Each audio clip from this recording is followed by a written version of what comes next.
नमस्कार, मैं हूं साहिल शर्मा और आप देख रहे हैं स्किलशाला, एक ऐसा चैनल जहां पर हर टॉपिक को बहुत ही बारीकी से समझाया जाता है। एमएस एक्सेल में हम स्टैटिस्टिकल फंक्शंस कर रहे हैं। लास्ट लेक्चर में हमने एवरेज फंक्शन और एवरेज फंक्शन की अलग-अलग वेरिएशंस को डिटेल में एग्जांपल्स के साथ समझा। इस लेक्चर में हम मीडियन फंक्शन के बारे में जानेंगे। दरअसल average function, median function, mode function, ये तीन ऐसे फंक्शन हैं जो बिल्कुल स्टैटिस्टिकल कॉन्सेप्ट्स पर बेस्ड हैं। जब भी हम सेंट्रल टेंडेंसी को कैलकुलेट करना चाहते हैं या यूं कहें कि सेंट्रल टेंडेंसी को फाइंड करना चाहते हैं, तो उस केस में आप average function, median function, mode function का इस्तेमाल कर सकते हैं। एवरेज फंक्शन दरअसल एक ऐसा फंक्शन है जिसकी हेल्प से आप अर्थमेटिक मीन कैलकुलेट करते हैं। लेकिन एवरेज फंक्शन की एक लिमिटेशन है। कुछ केसेस में एवरेज फंक्शन सही सेंट्रल टेंडेंसी को फाइंड नहीं कर पाता। अब ये सेंट्रल टेंडेंसी क्या है? सेंट्रल टेंडेंसी दरअसल सेंट्रल वैल्यू है जिसके कारण हम एवरेज फंक्शन का इस्तेमाल करते हैं। मीडियन फंक्शन का इस्तेमाल भी सेंट्रल टेंडेंसी को फाइंड करने के लिए किया जाता है और मोड फंक्शन का इस्तेमाल भी सेंट्रल टेंडेंसी को ही फाइंड करने के लिए किया जाता है। सेंट्रल टेंडेंसी दरअसल सेंट्रल वैल्यू है, वो सेंट्रल वैल्यू जो उस पूरी की पूरी डेटा रेंज को जिसमें न्यूमेरिक वैल्यूज हैं उन्हें रिप्रेजेंट करती है। लेकिन एवरेज की कुछ लिमिटेशंस हैं जिन्हें मीडियन रिमूव करता है। अब ये मीडियन फंक्शन क्या है, ये एवरेज की लिमिटेशंस को कैसे रिमूव करता है, इसकी खुद की एडवांटेजेस क्या हैं, इस लेक्चर में डिटेल में एग्जांपल्स के साथ समझेंगे। तो चलिए देर ना करते हुए लेक्चर की शुरुआत करते हैं। अभी आप अपने सामने एमएस एक्सेल की एक वर्कशीट देख रहे हैं। इस वर्कशीट में मैंने मीडियन फंक्शन की डेफिनेशन, उसका सिंटैक्स और उसके बारे में कुछ नोटेबल पॉइंट्स बताए हैं। इससे पहले कि हम मीडियन फंक्शन को समझें, हमें समझना होगा कि mean, median, mode statistical concepts हैं। मीन को एवरेज भी कहा जाता है। मीन, मीडियन, मोड के थ्रू हम सेंट्रल टेंडेंसी को फाइंड करते हैं। सेंट्रल टेंडेंसी दरअसल वो सेंट्रल वैल्यू है जो पूरी की पूरी डेटा रेंज को रिप्रेजेंट करती है। जब हम एवरेज निकालते हैं, यानी वो सेंट्रल वैल्यू निकालते हैं जिसे एवरेज कहा जाता है, तो उस समय कुछ केसेस में सही सेंट्रल वैल्यू निकल कर नहीं आती। ऐसा तब होता है जब आपकी डेटा रेंज में कोई ऐसी वैल्यू है जो बाकी सभी वैल्यूज से या तो सबसे बड़ी है या सबसे छोटी है। जैसे अभी मैं यहाँ पर आपको करके दिखाता हूँ। यहाँ पर आप इक्वल टू लिखें। इक्वल टू लिखने के बाद यहाँ पर एवरेज लिखते हैं। एवरेज लिखने के बाद टैब को प्रेस करें। यहाँ पर मैं तीन वैल्यूज लेता हूँ। एक मैंने 11 ले ली, एक मैंने यहाँ पर 9 वैल्यू ले ली और एक मैंने यहाँ पर 12 वैल्यू ले ली। अब फोर्थ वैल्यू मैं यहाँ पर 200 ले लेता हूँ। तो ये वैल्यू बाकी तीन वैल्यू से बहुत बड़ी है। अगर मैं यहाँ पर ब्रैकेट को क्लोज करूँ, एंटर को प्रेस करूँ, तो यहाँ पर जो 58 आया है, दरअसल ये करेक्ट सेंट्रल वैल्यू नहीं है। तो ऐसे केसेस में जहाँ पर कोई एक वैल्यू या तो बहुत बड़ी हो जाए या बहुत छोटी हो जाए और आप सेंट्रल वैल्यू को फाइंड करना चाहते हैं, तो आप एवरेज फंक्शन का इस्तेमाल ना करें, उसकी जगह पर आप मीडियन फंक्शन का इस्तेमाल करें। अगर आप मीडियन फंक्शन को या मीडियन को मैनुअली निकाल रहे हैं, तो उस पर्टिकुलर केस में जिन पर्टिकुलर न्यूमेरिक वैल्यूज में से आपको मीडियन चाहिए, आपको सबसे पहले उन सभी की सभी वैल्यूज को असेंडिंग ऑर्डर में लगाना होगा। लेकिन अगर आप मीडियन फंक्शन का इस्तेमाल करेंगे, तो आपको उन पर्टिकुलर वैल्यूज को असेंडिंग ऑर्डर में यानी स्मॉलेस्ट टू लार्जेस्ट ऑर्डर में लगाने की ज़रूरत नहीं है।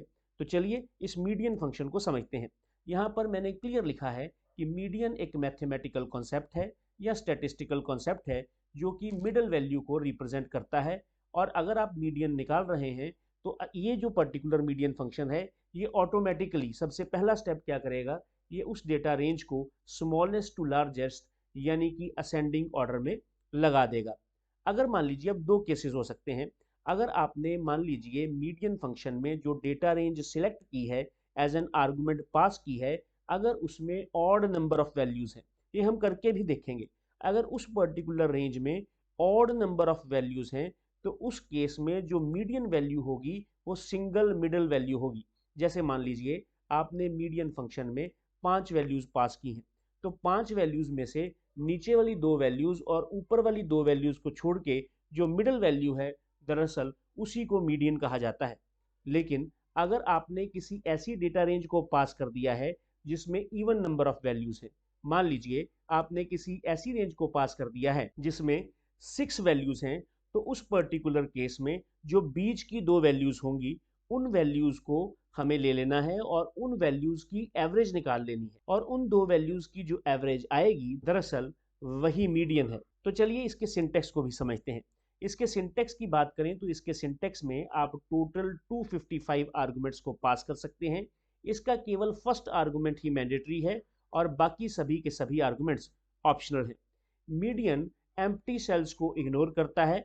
ये लॉजिकल वैल्यूज जैसे ट्रू और फॉल्स और साथ ही साथ अगर कोई टेक्स्ट वैल्यू भी आ जाती है उस डेटा रेंज में तो उसे भी ये इग्नोर करता है। मीडियन रिटर्न करता है नम एरर को अगर कोई भी न्यूमेरिक वैल्यू ना हो उस रेंज में जिस रेंज को आपने सिलेक्ट किया है। इसके जो आर्गुमेंट्स हैं वो नंबर्स भी हो सकते हैं, नेम्स भी हो सकते हैं, एरेज भी हो सकते हैं और सेल रेफरेंसेस भी हो सकते हैं। लेकिन लॉजिकल वैल्यूज जैसे कि ट्रू और फॉल्स अगर आप डायरेक्टली टाइप कर देंगे, अगर आप यहाँ पर आएँ और यहाँ पर इक्वल टू मीडियन लिखें और मीडियन लिखने के बाद टैब को प्रेस करें और यहाँ पर अगर ट्रू को पास कर दें तो यहाँ पर ट्रू को पास करने पर ये यहाँ पर इसे इग्नोर नहीं करेगा, इसे ये काउंट करेगा। ट्रू को ये 1 एवेल्यूएट करेगा और फॉल्स को ये 0 इवेल्यूएट करेगा।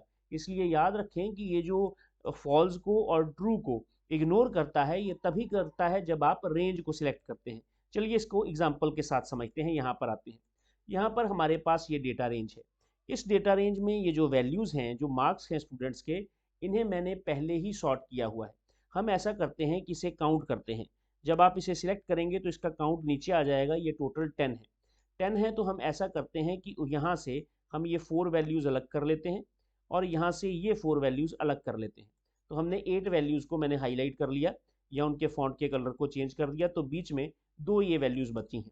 अगर मैं यहाँ पर इक्वल टू लिखूँ और एवरेज लिखूँ, एवरेज लिखने के बाद टैब को प्रेस करूँ, इन दोनों को सिलेक्ट कर लूँ, सिलेक्ट करने के बाद ब्रैकेट को बंद करूँ, एंटर को प्रेस करूँ, तो ये देखिए ये एक हिसाब से मैंने मैनुअली निकाल लिया है। ठीक है, इसको भी छोड़ दिया, इनको भी छोड़ दिया और बीच की 2 वैल्यूज़ का मैंने एवरेज निकाल ली और यही दरअसल मीडियन है। जब आप मीडियन फंक्शन लगाएंगे तो यही वैल्यू निकल के आएगी।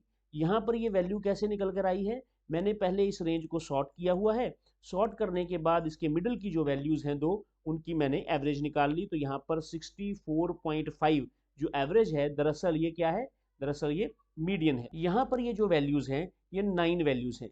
तो इस पर्टिकुलर केस में हम ये वाली जो 4 वैल्यूज़ हैं इन्हें सिलेक्ट कर लेंगे, उसके बाद ये जो 4 वैल्यूज़ हैं इन्हें सिलेक्ट कर लेंगे।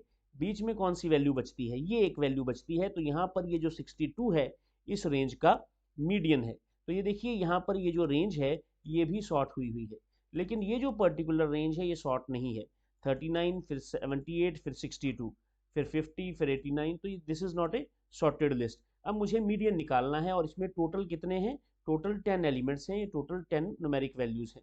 अगर मैं यहाँ पर इक्वल टू लिखूँ और यहाँ पर मीडियन लिख दूँ, टैब को प्रेस करूँ, इसे यहाँ पर पास कर दूँ, ये देखिए मैंने रेंज को पास कर दिया, ब्रैकेट को क्लोज करूँ, एंटर को प्रेस करूँ, तो यहाँ पर 64.5 आया है और ये इसके बिल्कुल बराबर है, ये देखिए, है ना। तो इसका मतलब ये है कि मैंने ये जो आपको बताया है कि इसको आपको सॉर्ट कर लें, सॉर्ट करने के बाद बीच की 2 वैल्यू की एवरेज निकाल लें, वही काम ये मीडियन फंक्शन डायरेक्टली कर रहा है।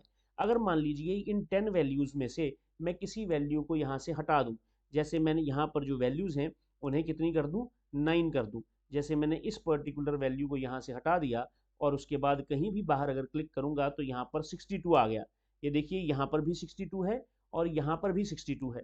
कारण ये है कि यहाँ पर ये जो वैल्यूज़ आई हैं ये सारी की सारी वैल्यूज़ को पहले सॉर्ट किया गया, सॉर्ट करने के बाद 62 सेंटर में पहुँच गया और जब ये सेंटर में पहुँचा तो इसको मीडियन बोला गया।